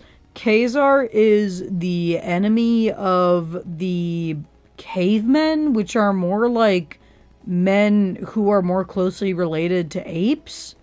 And the X-Men help him defeat the ape men, and then he closes the entrance to his place and makes them leave. And that's basically it. And we don't know anything else about Kazaar at that point. Interesting. Yeah. Well, that's a huge difference from where we see him. Yep. Now he is in New York and he's wearing a cravat. Yeah, so Kazaar arrives and J. Jonah Jameson tries to convince him to defeat Spider-Man, which eventually he does because he just, like, feeds him lies because he's, like, primitive. So he's like, he doesn't know anything about Spider-Man, so he's like, oh, he's a big menace to everyone. We then get the plot point. Since Peter's been missing for a while, Harry goes into his room and finds a Spider-Man tracker, which you would think, oh, he's going to think that Peter is Spider-Man, but no, he thinks Spider-Man kidnaps Peter. Yes. And he tells the police about that. And it's all over the newspapers. Yeah. And Spider-Man hears about this, so he's like, okay, I need to go talk to the police, because I just don't know what to do at this point. So he goes to the police, and he talks to them, to Captain Stacey and John, and he's like, I remember nothing. I don't know anything. And Gwen arrives, and she kind of disrupts that. Spider-Man leaves because he gets confused when he sees her. He's like, what the fuck? And Kazaar begins his hunt. And as he's hunting, Spider-Man leaves, and he goes to the Daily Bugle, which is funny because he just left. Kazaar just left there. He goes to the Daily Bugle, and he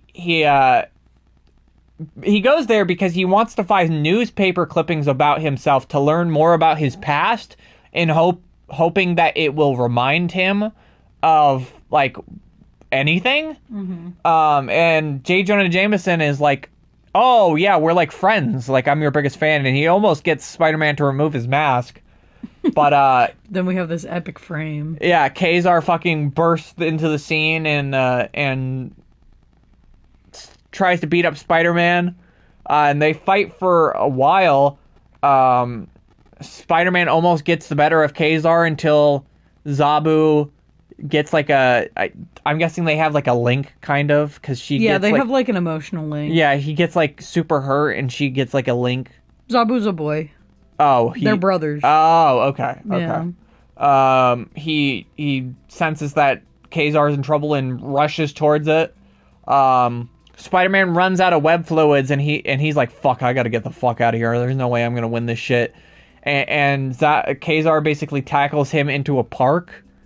And Zabu runs out and tackles Spider-Man into a pond so hard that he drowns. Yeah. And Kazaar fishes Spider-Man out of the river because he feels bad, because he's like, oh shit, I didn't mean to really kill. I don't. Well, he says that he senses like it was a really great fight, and that there's like something noble about this person that he doesn't know a lot about. Mm-hmm. Yeah. Yeah. So it ends with Spider-Man dying. Yep. Yeah, so what did you think of the last issue of The Amazing Spider-Man? I love it. The Amazing Spider-Man 57, The Coming of Kazaar, the last issue. I know I'm missing a link with Kazaar, but I really like him. I really like that he comes in this suit, and then once all the reporters leave and everything... He just rips it off. He rips his shirt off, and he's like, I fucking hate New York City. I'm a jungle man. I want to be Kazaar. And I like his interaction with Spider-Man, that like he respects him. He respects him, and he doesn't know a lot about what's going on, but he goes, "Oh, I guess like, you know, newsmen are trusted or whatever, so I'll go fight Spider-Man." I mean, and J. Jonah Jameson has such a way with words that he convinces him very easily. Yeah. And I just like it a lot, and I like how we'll get to it in the beginning of the next one, but I like the coming interaction, which we will address. Yeah. Yeah. How do you feel about it? I think it's good. I think it is one of the best introductory ones, like I was saying, but I just don't think, like I said, for me as a reader, I don't know a lot about Kazaar, so all of a sudden they're just like, oh, he's this jungle man and he got rich, and I'm like, what? I'm like, who? What? Okay. But it is a good issue. J. Jonah Jameson always up to his same old shit. And he will be up to even more same old shit in the next one. Yeah. Do you want to move on to that then? Yes. All right. The Amazing Spider-Man number 58, To Kill a Spider-Man. So Kazaar gets Spider-Man off to like a rooftop, and he like kind of revives him, kind of. And Spider-Man wakes up, and all of a sudden his memories are back. Because he got such a shock. Yeah, well, it's such a weird thing. I think cold, for some reason, is always... Have you noticed that? It's always cold things that cure him. Actually, I noticed. I can't remember. Oh, in another comic, I think in an X-Men comic or something, there's a part where, like, Wanda gets exposed to the Human Torch after she's been knocked out, and then she wakes up because she goes, the heat was so intense it woke me up. So it works both ways in these fucking comics. Fucking weird. Yeah, okay, so his memory's all back and whatever. And then J. Jonah Jameson gets a call from our old pal Smythe.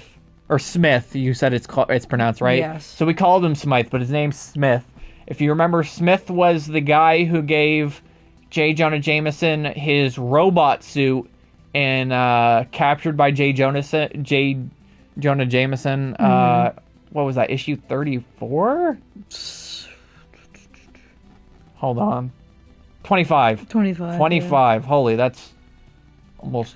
I was going to say, though, before we move on completely from Kazaar, because I said I like the interaction they have in this one, I love that this jungle man, who, like, does not have context for what is going on, like, Spider-Man explains the whole story to him about how he got amnesia and stuff, and Kazaar is, like, 100% more understanding than any other character has ever been. Mm. He's just like, I believe you. Yeah. Anyhow. Yeah, but basically he calls Jameson and he's like, I got a new plan, and Jameson just gets so buttered up that he goes to go see it.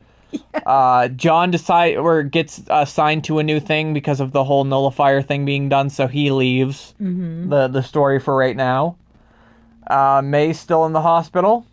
And Harry and Gwen fear that Peter's just dead because they haven't seen him for like a month at this point. Mm-hmm. Kazaar stops Zabu in the streets at one point. Because Kazaar says he's going to go help Spider-Man, but he gets separated. I kind of wish that he was in this issue as well. Yeah. But they get separated because he has to go stop Zabu from, like, terrorizing the streets because Zabu gets scared. Yeah. Because the police keep chasing him. Which is fucked up. It is fucked up. And Spider-Man instantly wakes up and he's like, obviously he's like, I gotta go fucking see Aunt May. I haven't seen her in so long. During this time, Smith shows Jameson the new armor, the new Spider Slayer armor, and he gets blown away. So he agrees to do it instantly. And Spider-Man arrives at his own apartment when he hears the armor outside clunking towards him. Mm-hmm. So obviously he can't stay there for long, and he starts fighting this thing. And he sadly can't go visit Aunt May. Yeah, he's like, okay, this thing is clearly stronger and more advanced than the other robot. It's huger, it's got a bigger laser, it's just more, it's got a bigger face for Jonah Jameson's face to show up on. Mm-hmm. So Spider-Man's like, I can't defeat this, so I gotta stop it. So he drops a fucking garage on it at one point.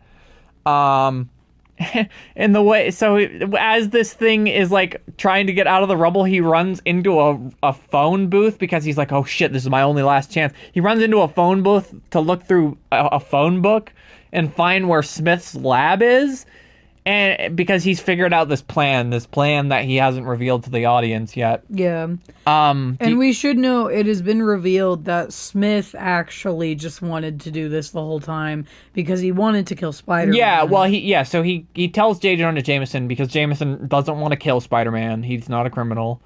He wants him captured, obviously, just like in 25 it was captured by J. Jonah Jameson, not killed by J. Jonah Jameson. He just wants to capture him and put him in jail. Which honestly though, I kind of hope they do this capturing thing again. And imagine they do a third one and he captures him and he gets there and the police get there and they arrest J. Jonah Jameson for harassing Spider-Man. That would be great. That would be funny. But yeah, Smith is just like an evil motherfucker now. At this point, yeah, he's an evil scientist who's out for revenge for Spider-Man for embarrassing him last time. Yeah, and defeating his robot. Yeah, but this one kind of ends really dumb, where Spider-Man's super plan is that he leads the robot back to Smith's lab, and it gets overloaded by spider signals because of the amount of spiders that are there at the lab. Yeah, which I want to say this makes no sense because how many spiders are there in New York? Well, no, that's not fair because Smith is specifically experimenting on spiders. He would have a bunch of spiders. No, I'm saying though, why wouldn't the robot be confused as to where to go? Yeah, short circuit on the streets of New York where there's a million fucking spiders. I think it's supposed to be a big enough spider. It has to be like a big spider presence. They never said that. Well, but no. They said in this one and the last one that the robot can detect any small amount of spider essence from miles and miles away. How many spiders is that? I don't know. A lot. That's a lot of spiders. So I don't know why this plan makes sense, but whatever. The robot blows up. Yeah, so what do you think of The Amazing Spider-Man 58 To Kill a Spider-Man? Because that's how it ends. He just defeats it and then he goes home. It's kind of lame. Yeah, it's like a rehash, and I was so excited for it because the first one's I love it so much, but it's just like the same thing but done worse. And the ending is lame? Yeah, just like with the annual. Well, I like the bit where he walks past Kazaar as Peter, and Kazaar is like, oh, you have the same essence as Spider-Man. Yeah. Yeah, it's a little lame, though. Yeah. It's just like they add the new element of Smith being the villain or whatever. Okay, fine, but like the defeat at the end is kind of stupid. I thought when he went in the phone booth, he was gonna find something at the lab we had seen before that could take down and it does, that can take down the robot, but I just didn't think it was gonna be something so stupid. Well, because it does open to that criticism with it's like there's spiders everywhere. Why wouldn't it just yeah, you're absolutely right. Yeah. All right, so do we want to move on to the next one? Yep. All right, The Amazing Spider-Man number 59, The Brand of the Brainwasher. I fucking hate that this character names himself the Brainwasher. I do too. It's fucking stupid. It is stupid. So, Peter goes home. Basically, he stops some criminals on the way. He goes home and he goes to see May finally. He finally goes to see May. Finally. And she fucking instantly starts to get better as soon as she sees him. And he realizes, oh shit, I gotta go report to the police because I'm classified as missing as well. Mm-hmm. So his story is that Spider-Man kidnapped him, but Spider-Man had lost his memory and now gained it back. So when he gained back his memory, he let Peter go. Yeah, so it basically convinces the police that, oh, Spider-Man's fine now. Because it kind of all lines up. No, with what they already knew. It absolutely does. It absolutely does. I would have said some shit like, oh, Doc Ock was there too to try to convince Aunt May that, because they're they're gonna try to pull this shit again where she meets him again at some point. Mm-hmm. And it's gonna be bullshit. But yeah. Anyway, he basically gets cleared with the police, but Captain Stacey talks to him for a bit. Because Captain Stacey's kind of obsessed with Spider-Man. Yeah. He's like obsessed with wanting to help Spider-Man. But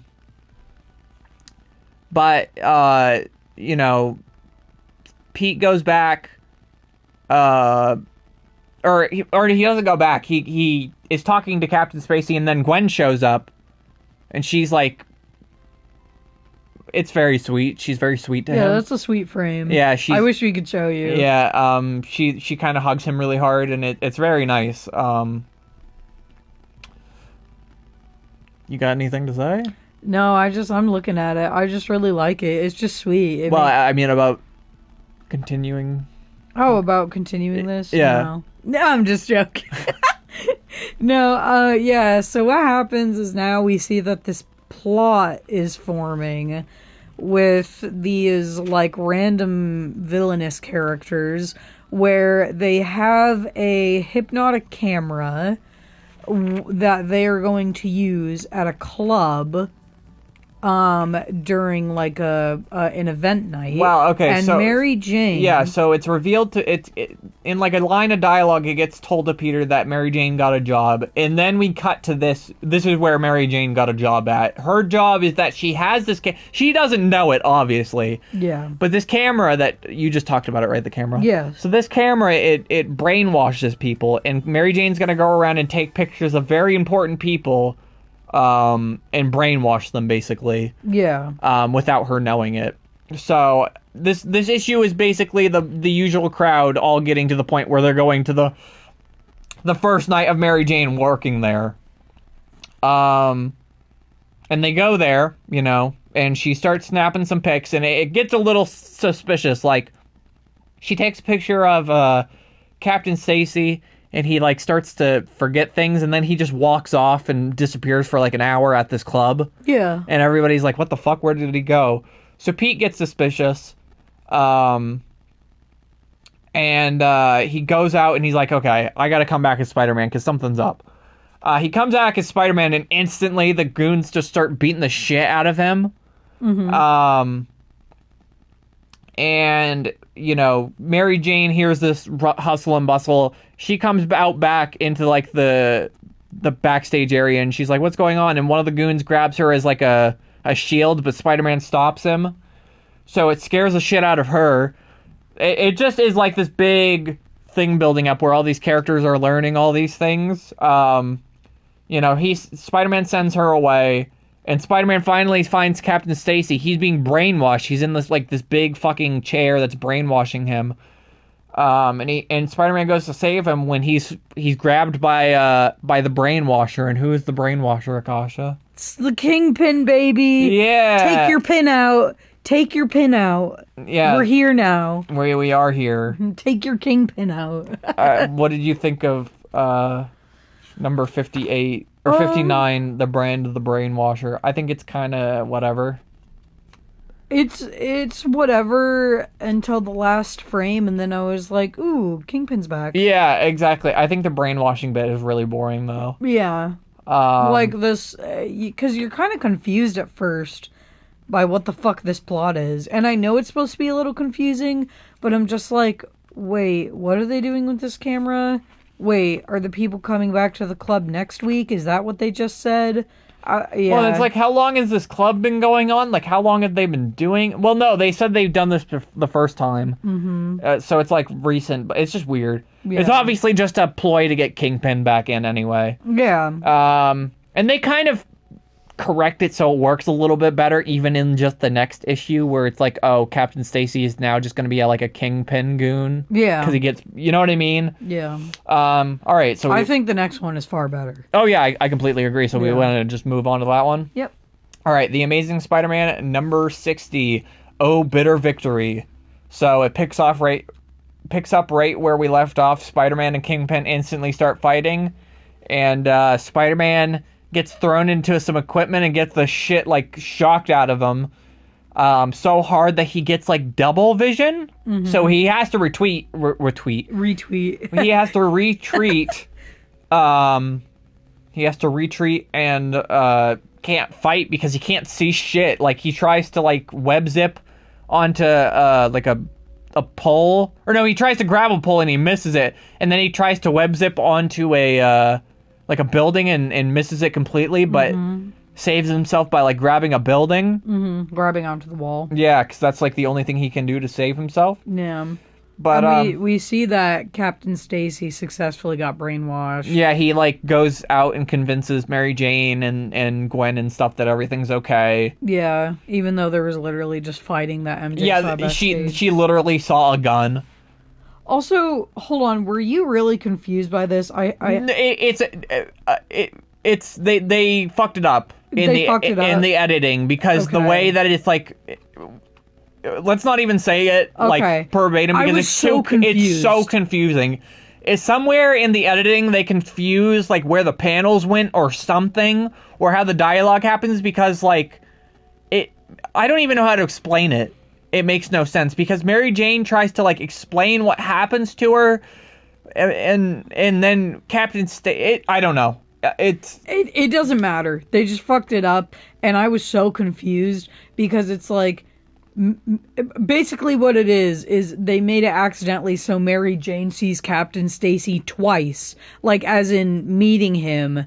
Not meeting him, like but saying hi to him. Yeah, saying hi to him. She goes like, "Oh, hi, Captain Stacey. I didn't see you there." And then 2 panels later, she's like, "Oh, hi, Captain Stacey. I didn't see you there." And I'm like, "What the fuck? Yeah. What just happened?" Well, it's a lot of other confusing shit that goes on where it's like she explains, she's like frantic, and then she's fine, and then she's frantic again. Yeah. You know what I mean? Anyway, so Pete has to go home. He goes home and he lays down and he has all these thoughts. And what is the most prevalent thought, though? He realizes that he loves Gwen Stacy. Yes. Which is very sweet. Mm-hmm. But he's so... And then it gets ruined immediately. Yeah. So, but he's panicked because he doesn't know what happened to Captain Stacey. Do you want to explain what happens when he decides to visit the Stacey house at fucking 12 at night? So he goes to visit to check up on Captain Stacey, and he walks in just saying like, "Oh, hi Gwen, I need to talk to your father." So she leaves them alone for a minute. She's gonna go make tea or something, I guess. Yeah. And he is like totally brainwashed. And when Peter starts to talk about like what he saw at the club, because because he has pictures or something. He doesn't, but he claims he has pictures of what happened. So he's like, oh well, I guess I'll just take it to the police because like. He's trying to scope out exactly what Captain Stacey will and won't talk about. Yeah, like how brainwashed he is. Yeah. And so Captain Stacey is like, you can't do that. And so he goes to hit him with a cane. Because, he has a cane, so he goes to fucking slash Peter over the head with it. Yeah, but then Peter is like defending himself and like pushes the cane away. But because his strength is so great, he accidentally pushes over Captain Stacey at the moment that Gwen walks in. And Gwen goes, "What the fuck, Peter? Why did you just push over my elderly father?" My David Lynch looking dad. My David Lynch father. And she goes, "I don't want to see you ever again." Yeah. And so he leaves upset, obviously. Yeah, so immediately after this, though, Captain Stacey calls the Kingpin and tells him of Peter Parker, and Kingpin orders Peter Parker dead. Because he says, I don't care if the kid even knows a little bit, I want him dead. Well, because he's not taking any chances, because he took a chance last time and that fucked him over. Yeah. So thugs show up at Peter's apartment and then they fucking trash it. And Spider-Man goes out. They bully Harry. Yeah, they bully Harry, but basically Spider-Man goes out looking for Captain Stacey, trying to find some dirt, and he finds him and he takes some pictures of him like robbing some police files with some goons. Mm-hmm. And he tries to stop it, but he can't, obviously, so he gets out of there. But basically, at the way this comic ends is he takes those pictures to the Daily Bugle and he like exposes Captain Stacey for being like evil. Like he helped rob police files. Yeah, like he has to do that right now because there's nothing else he can do. And he's conflicted about it because he knows it's really gonna hurt Gwen. Well, obviously. And here's another fucking logic continuity problem I have, which is the very last frame in which Gwen sees the news story and the photo, and it says exclusive photo by Peter Parker. Since when did we start putting Peter Parker's name in the paper? When did that change? From the start, they agreed Peter Parker's name would never be on the photos in the paper. Did they say that? I thought that they only agreed that they would never talk about where he got the photos. Nope, they agreed. Peter, when he first started working at the Daily Bugle, like literally issue 1 or 2, he said, I want you to put anonymous under the photos. Oh, well, that I guess take. maybe now the idea, like, because, like, well, all his friends know. No, Gwen does know he takes the pictures anyway, even if it's underneath the, but it's like, even the police know now that he takes pictures for, it's like all of these people at this point know he takes pictures. I understand, but it's a really important part that it says exclusive photo by Peter Parker, and it's just like, they agreed never to put his name. Yeah. And I'm sure they have more than one photographer there. They have to shoot other stories. Like, Peter Parker isn't going to shoot, like, oh, the mayoral inauguration. Yeah. You know what I mean? Yeah. But yeah. So, it's a small thing. But now we have the dilemma. We have a cliffhanger, people. We always do, though. Yeah, where, Gwen is upset about this father thing. We don't know how she's going to react yet towards Peter, towards her dad. And Peter Parker is, very upset, hence the name Oh Bitter Victory. Yeah, what did you think of number 60, Oh Bitter Victory? I really like it. I really liked it too. I like the Kingpin. I just like Kingpin as a character a lot. I feel like I might, like, if he actually does make like a full transfer as a character to Daredevil or something, I might need to start just reading Daredevil. Well, Daredevil's really good anyway. Well, no, I know, but I just fucking really like the Kingpin as a character. Mm-hmm. Yeah, Kingpin is good. This whole dilemma with Gwen, like, when he finally is like, I love Gwen, and then it just... It nosedives instantly. Yeah. Like, literally the next 2 panels. Yeah. Yeah. Yeah, I'm very excited to see what happens next. I am too. I am very, very excited. Yeah, anything else to say then? No, I don't think so. Oh, should we talk about what we figured out last night, though? Oh, yeah, I guess so. So, we figured out that this comic, it's not going to be for a long time. At least another 10 fucking weeks. Because it doesn't happen until, like, 160-something. I mean, if it keeps weekly. We're not going to have a review next week as well. Yeah, yes. Akasha is going to be busy next Sunday, so we are not going to have a review next week. As sad as that is. The following week we should. Yes, we definitely will. Unless circumstance, obviously, but we should, as schedule has it. But, yeah. But we also figured out that this comic at some point will intersect with 2 other Spider-Man comics. So when we get to that point, what we're going to do is we're going to review them all in chronological order of how the comics came out. So let's say, if 6 of... So it will still be 10, but say 6 of them are The Amazing Spider-Man, and then 4 of them happen to be the other series, then that's just how it's going to be from then on. Just because they decided to do it that way, and that's the way chronologically, if we want to keep up with how the story progresses, then that's how we have to do it. Yeah. So we had a long ass discussion about what we should do about that, because yeah, but that's the way we're gonna do it, and I'm excited for it either way. Just more Spider-Man content, so you know, whatever. Thank you guys so much for joining this review. It was very, very fun. Like we said, no review next week, but we should be here the week after. Obviously, I'm here every other goddamn day anyway. Thank you so much for joining the review, and I will see you guys later.